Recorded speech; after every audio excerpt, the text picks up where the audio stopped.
Hello, Bob here from Silver Fox Fitness. Welcome to gentle and safe exercises for people with asthma or breathing difficulties. The experts say that probably the number one exercise for people with asthma would be walking.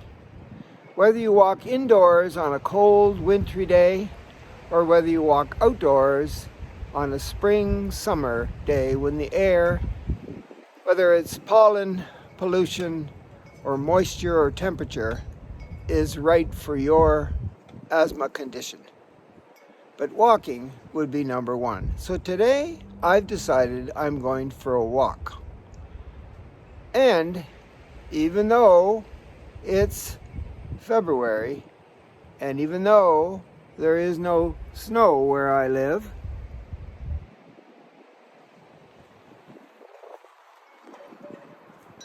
well, maybe a touch, but not much. We haven't had snow in a long time here, and it's February. Even though it's still winter, it feels like it's spring. It's about 5-6 degrees here. The air quality, I checked that. I have to be mindful of the weather when I have asthma. Anyway, it's okay for me to breathe. So I've decided that a walk is in order. And it's afternoon, not late afternoon. So mid-morning to early afternoon is the best time to exercise if you're exercising outside. Anyway, so let's begin with a warm-up. Now, before I walk, I have to do a warm-up. And the golden rule for me and for my breathing conditions is slow and sure wins the race. And so I'm going to do a light, gentle, easy warm-up by standing in my best posture possible. Start off with a breath in through my nose to see if my airways and my nostrils are pretty clear. Yep, and exhale through my mouth, keeping my lips pierced or pursed. One more time. Okay, so I'm just going to gently shift my weight from side to side. You can call it a side lean, just gently, slowly. I'm always aware of how my breath is. Is it labored or is it okay? And is my heart racing? Is my blood pressure okay? Because I can tell by whether or not I'm dizzy or feel like I'm going to fall over. Shifting the weight from side to side. Let's try forward and back. Keep your feet flat on the ground. Good. And try circles with our hips. And let's add our arms to the circles like we're stirring something. Good. Good. Let's go the other way. Right. Okay, now we're going to rotate our hips. I'm still looking straight ahead pretty much. The doors of life are the heart and lungs in the front. Touch those. And the pancreas and the kidneys in the back. Touch those. Good. And now I'm going to turn my shoulders as I do my rotation or my twist. Gentle, easy. If I'm going too fast for you, just slow down. But focus with those eyes. Listen with those ears. You want to be aware of your surroundings, so you need good hearing. And you can even lift the heel up and twist a little more as you turn. Bend the knee, lift the heel. That's it. All right. You can let your arms go out further if you want.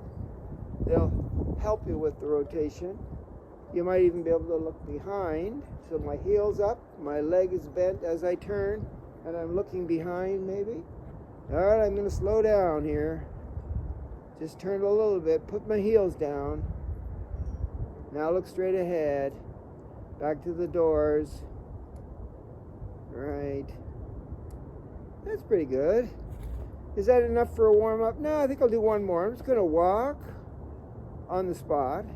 March on the spot, walk on the spot. Yeah, and why do I move my arms? So it's opposite arm, opposite leg, right? When this knee comes up over here, this arm is out front. Right, so I'm swinging my arms for balance as I lift my one foot off the ground.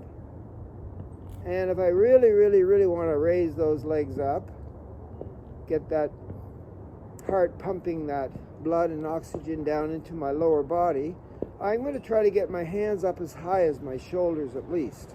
But I haven't moved in terms of my position here. I'm still standing on the spot here, and I'm marching. Right, right.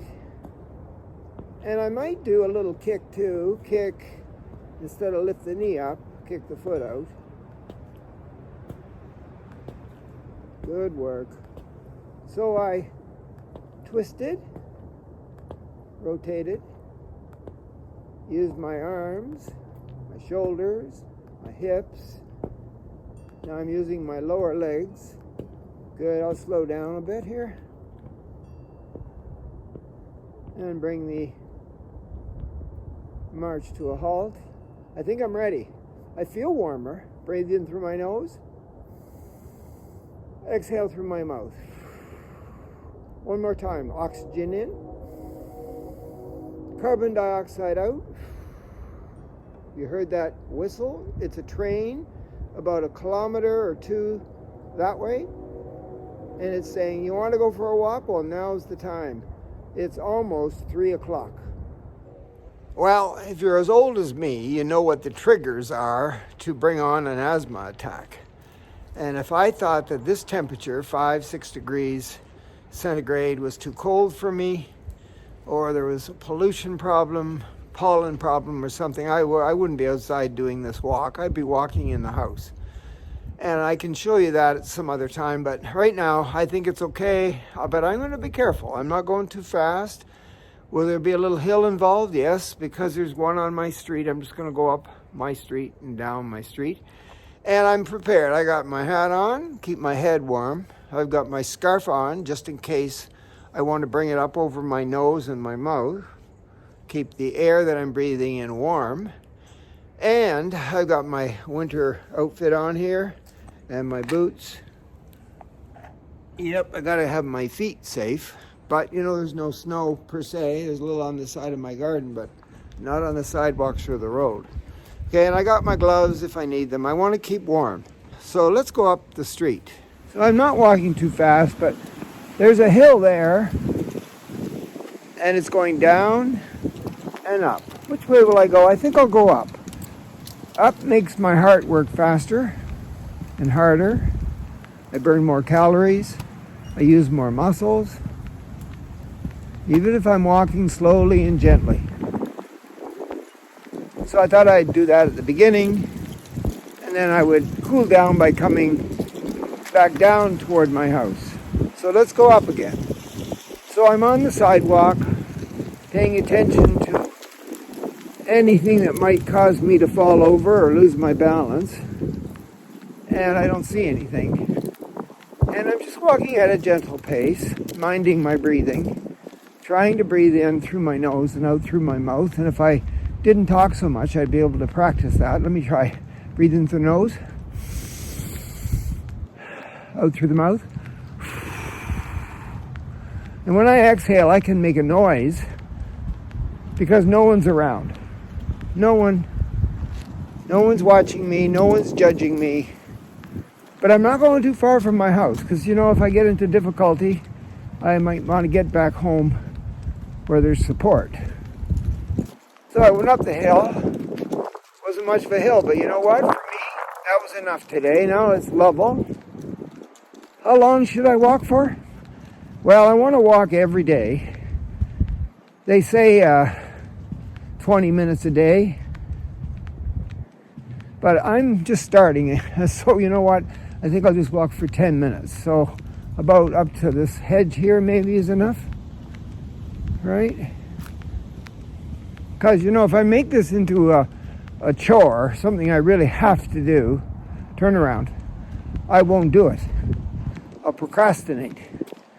I want to like this. And you know what? I like looking at the shrubs and the houses. There's a heart on the door over there. That makes me feel good. I like the fact that there's no garbage. People are looking after their yards and the street. Some kids must live in that house because there's a pail and some toys. I like living where there are people too. By that I mean families. I like mothers and fathers and sisters and brothers and kids. There's a lawnmower there, a red one. That lady's ready to cut her grass. She might have to do that unless winter comes back. Getting toward my house again.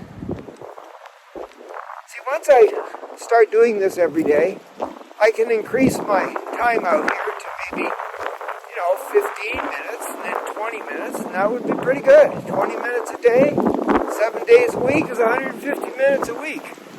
The only other thing I'd have to work at would be maybe how fast I'm going to get my heart working a little faster. But I'm always thinking about my breathing.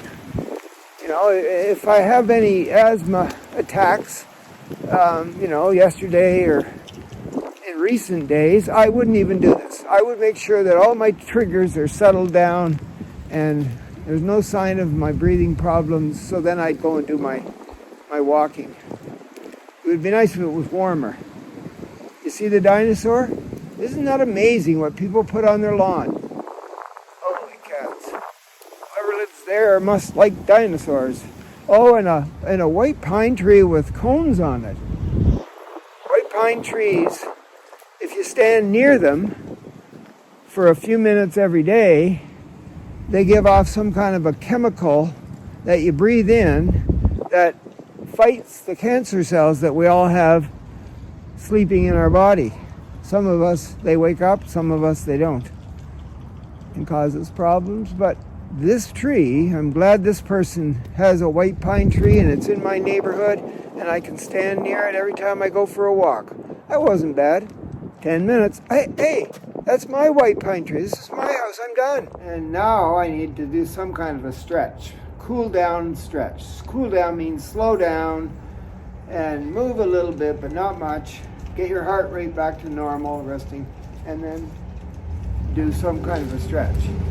So here we go. I'll take a breathe in through my nose, cleansing breath. Here we go in.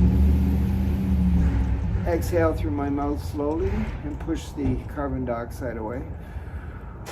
And again, breathe in through the nose. And exhale. Stand up straight when I'm exercising. I want to mind my form and my posture. Breathe in last time through the nose. Exhale.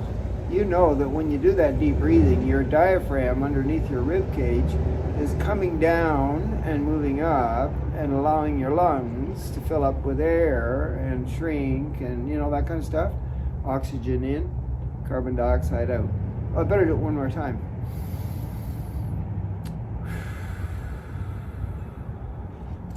Always try to exhale twice as long as you inhaled, right? You can make a noise or not make a noise. Anyway, now I need to stretch. Well, I should stretch my shoulders because I did use them when I was swinging my arms and walking. So I'm going to take one arm and hold it out straight and bring it across my body, across the center line, and take the other arm, keep it straight, bring it underneath, and then pull in by bending it, but keep this arm straight, and the one that is underneath was straight, and now it's bent and it's pulling my arm in, stretching my shoulder and all the muscles involved with that joint close to my body. And then I'm just going to stand here and think for a second about what I'm going to do when I go in the house, because it's supper time and I need to make it. Oh, by the way, how long do I hold it? Well, my goal is 30 seconds. That's almost 30 seconds. Now hold it a little longer. Okay, now I have two shoulders, so I take this arm, which is straight, bring it across my body, Take the other one that's straight and bring it underneath and hook it around it and then bend it and pull the shoulder in. Keep this one straight. You can do the deep breathing right here if you want. Breathe comfortably. Think about what you're going to make for supper. This cognitive exercise is good for anybody that might be worried about getting dementia as you age. If you do a lot of cognitive exercises, like something that is meaningful, like you have to eat, and a little bit more complex, rather than do a puzzle, try making something that involves, a process, like getting the stuff out for supper and actually making sure you got the right ingredients and then cook it so it turns out and it's good and people eat it. That's 30 seconds there. So I work my shoulders. So now I'm going to work my hips, okay? And my core area here. So my legs are going to be apart. I'm going to push my bum back a little bit, sit down in a chair that isn't there but not far, get my arms straight out into a 45-degree V, spread my fingers, and just hold it. So my hips are down and back, my legs are bent a little bit. I'm in a high chair kind of thing, not a low squat, a high squat. My arms are straight out, get them as straight as you can, both at the same time, 45-degree angle, and it's almost 30 seconds. Right, I want to make sure that the muscles that I used in my walk that are now warm get a chance to stretch a little bit longer, improves my range of motion for next time. Now I have one more. I got to do something with these legs. And the hamstrings between my bum and the back of my knee, those muscles in the back there, they're long and they get really tight because of all the sitting down I used to do. And then they don't work much. My legs don't work as well. Can't get the range of motion when I walk. Sometimes I think I'm going to fall over. And it's my hamstrings. So I want to stretch them. So I'm going to back up so you can see this. Right, I'm going to turn sideways. I'm going to just take one leg, doesn't matter which one, and put it out in front of me with my heel down and my toe up. Notice this leg that's supporting me is bent and it's flat on the ground, and I just sort of sit back in the chair that isn't there. Right? I'm not doing anything with my arms, just sitting back. Maybe I got them out here like a balance pole because I don't want to fall over. Got my heel down, my toe up. My hamstrings in the back of that leg are really, really long now. They're being stretched. And I hold it like this for 30 seconds. Almost 30. I talk a lot. Time goes by when you listen to Robert talk here. Okay, good, good. And then the last one, and then your exercise for the day is over. At least the exercise with intention, which means I intended to do this. I know what I'm doing. I know why I'm doing it. So I got the supporting leg working here, foot flat, leg bent, hips back. The other leg is heel down, toe up, straight, stretching out those hamstring muscles in the back between my bum and the back of my knee. Oh, forgot about my pole so I don't fall over. And just breathe comfortably, maybe in through the nose. Out through the mouth twice as long. Almost 30. One more time. Good work. If you can hold the stretches for longer than 30, you'll get more benefits. Your range of motion in those joints and body parts will get better and easier, and you'll just love exercising. And as you exercise and get good at it and enjoy it and do it more often, your lungs will get stronger. They'll be able to contract and expand and take in and hold more oxygen and get rid of more carbon dioxide. Your diaphragm under your ribs, up and down with the breathing, pushing everything out of the way, making space, all that will improve. But be smart. Take that medication if you need it. Wait until there's no triggers happening. Make sure you mind your warmth and your warm breath and no pollution and the right humidity and all the stuff. You know what they are. But don't give up. Keep exercise as part of your everyday everything. Remember, slow and sure wins the race.